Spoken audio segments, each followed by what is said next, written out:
السلام علیکم ورحمۃ اللہ وبرکاتہ۔ جی ہاں دوستو، میں احتشام نظامی قاسمی۔ آج 23 اگست 2024 بروز جمعہ ہے۔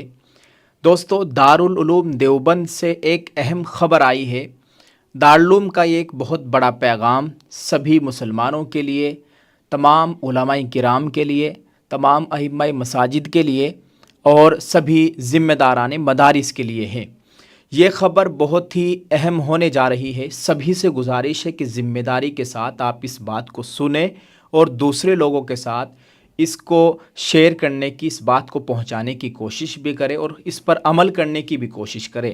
دوستو، کل 22 اگست 2024 بروز جمعرات کو دارالعلوم دیوبند میں ایک بہت ہی اہم پروگرام ہوا تھا، اور اتفاق سے کل میں بھی دارالعلوم دیوبند کے اندر ہی تھا۔ دارالعلوم کے اس پروگرام سے کیا پیغام دیا گیا اور اس میں کیا باتیں سامنے آئی ہے، آپ کے ساتھ میں شیئر کرنے کی کوشش کر رہا ہوں۔ آپ کو بتاتے چلے، کل ہند تحفظ ختم نبوت دارالعلوم دیوبند کے تحت ایک مشاورتی اجلاس کل بروز جمعرات 22 اگست 2024 کو دارالعلوم دیوبند کی مسجد رشید میں منعقد ہوا، جس میں رد شکیلیت و دیگر فتنوں کا تعاقب اور مدارس اسلامیہ سے متعلق تجاویز پیش کی گئی۔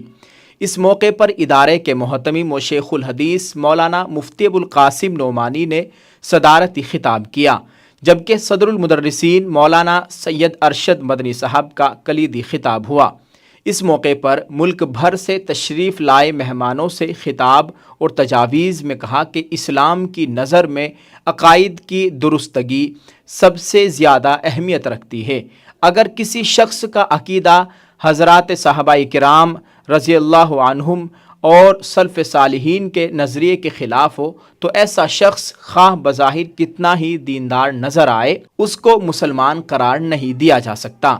ہر مسلمان پر فرض ہے کہ وہ ہر حالت میں اپنے عقائد کو درست رکھے، اپنے متعلقین اور آنے والی نسلوں کو بھی راہ حق پر قائم رکھنے کی فکر کرے۔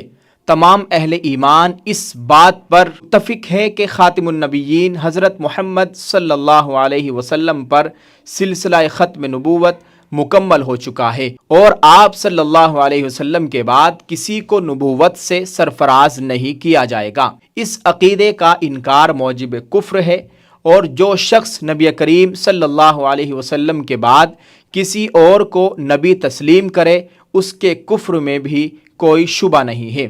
یہ بات امت کے ہر فرد کو معلوم ہونا چاہیے۔ قیامت کے قریب مہدی موعود کا ظہور اور سیدنا حضرت عیسیٰ علیہ السلام جو اس وقت آسمان میں باحیات تشریف فرما ہے، ان کا نزول بھی امت مسلمہ کے متفقہ عقائد میں سے ہے۔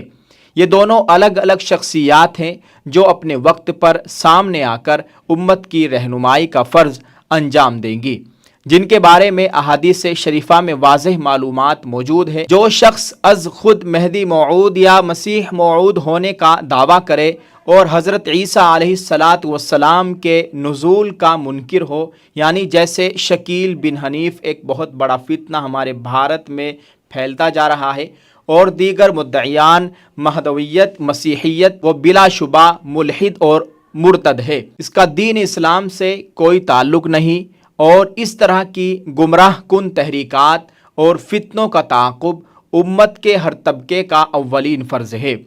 علماء کو چاہیے کہ وہ اپنے خصوصی اور عمومی بیانات میں مذکورہ موضوعات پر دلیل کے ساتھ گفتگو کریں تاکہ عوام صحیح صورتحال سے واقف رہیں اور کسی فتنے کا شکار نہ ہو۔ اس مجلس میں علماء کرام اور ائمہ کو ضروری نصیحتیں کی اور کہا کہ اس سلسلے میں تربیتی پروگراموں کا اہتمام کیا جائے۔ دور جدید کے فتنوں سے متعلق کوئی جامع کتاب تیار کر کے مدارس اور مکاتب کے نصاب میں شامل کی جائے۔ علاقائی زبانوں میں فتنہ شکیلیت اور فتنہ گوہر شاہی سے متعلق مختصر اور مدلل مواد تیار کیا جائے اور اس کو گھر گھر پہنچانے کی فکر کی جائے۔ دعوتی اور دینی کاموں سے وابستہ افراد کو مذکورہ فتنوں کی سنگینی سے آگاہ کیا جائے اور باہمی تعاون اور مشورے سے تحفظ عقائد پر پروگرام منعقد کیے جائیں، بالخصوص اسکول اور کالج کے طلباء اور طالبات کے سامنے صحیح صورتحال رکھ کر انہیں ہر طرح کی ارتدادی تحریکات سے دور رکھنے کی کوشش کی جائے۔ نیز سوشل میڈیا کے ذریعے صحیح فکر عام کرنے اور باطل افکار و نظریات کی تردید پر محنت کی جائے۔ اس دوران کہا گیا کہ دینی مدارس مسلمانوں کے دین و ایمان کے تحفظ اور ان کی نسل نو کی تعلیم و تربیت کا سب سے اہم ذریعہ ہے۔ یہ دینی ادارے ملت اسلامیہ ہند کی تعلیمی و اخلاقی نشو و نما میں بنیادی کردار ادا کرتے ہیں۔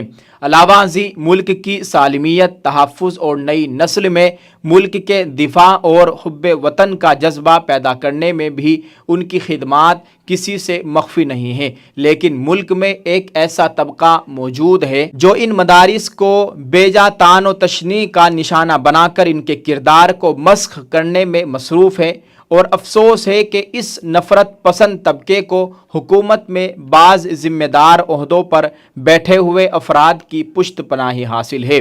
اس لیے یہ مشاورتی اجلاس مدارس کے خلاف متعصبانہ شر انگیز کوششوں کی سخت مذمت کرتا ہے اور ارباب اقتدار سے اپیل کرتا ہے، یعنی حکومت سے اپیل کرتا ہے کہ وہ مدارس کی اہمیت کو پہچانے اور ان کے خلاف کی جانے والی سازشوں کی حوصلہ شکنی کریں۔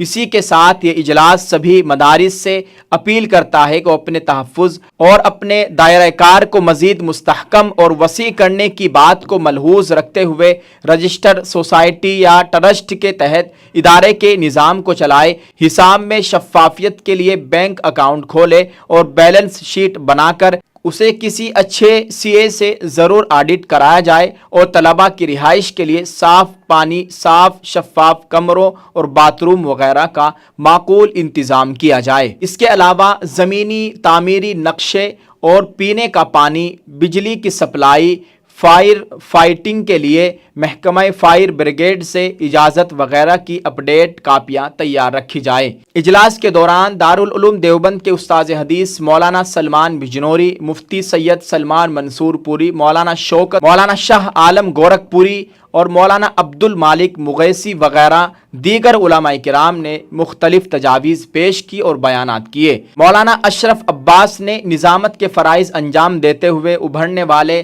تمام فتنوں کے سلسلے میں اہم خطاب کیا۔ وہیں ملک بھر سے آئے ہوئے مخصوص مہمانوں کے لیے دارالعلوم دیوبند کی جانب سے شاندار ضیافت کا اہتمام کیا گیا، جس کی مہمانوں نے خوب پذیرائی کی۔ دوستو، یہ بہت اہم خبر تھی جو کہ ہمیں دارالعلوم دیوبند سے موصول ہو رہی تھی، جو آپ کے ساتھ شیئر کی ہے۔ اس میں بہت سی قیمتی باتیں آئی ہیں، آپ کے ساتھ تمام باتیں شیئر کی جا چکی ہے۔ دوستو، آپ سبھی سے گزارش ہے کہ اس ویڈیو پیغام کو زیادہ سے زیادہ عام کرنے کی کوشش کریں۔ اللہ تعالی ہم سب کے ایمان و اعمال کی مکمل حفاظت فرمائے۔ اللہ تعالی ہمارے دینی مدارس، مساجد، مکاتب، دینی خانقاہوں کی، مراکز کی مکمل حفاظت فرمائے۔ آپ سب دعاؤں کا اہتمام کرتے رہیں اور اس میں جو بات کی گئی ہے ان تمام باتوں پر عمل کرنے کی کوشش کریں۔ جزاک اللہ۔ السلام علیکم ورحمۃ اللہ وبرکاتہ۔